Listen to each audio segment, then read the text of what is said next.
Hey guys, in this video I'm gonna show you how to open a demo account in MetaTrader 5. You need to download the app, then go ahead and open it, accept. Now they ask you to open a demo account, open account, type a name, you can type your actual name or a fake one, your birth date,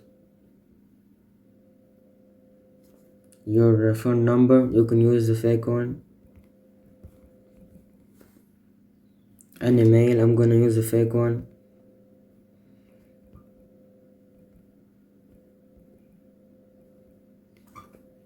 A server needs to be on demo.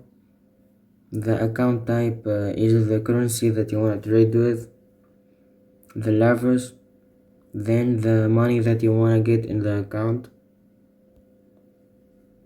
accept, register, done, and the account is created successfully. Hope you find this video helpful. Make sure to like and subscribe.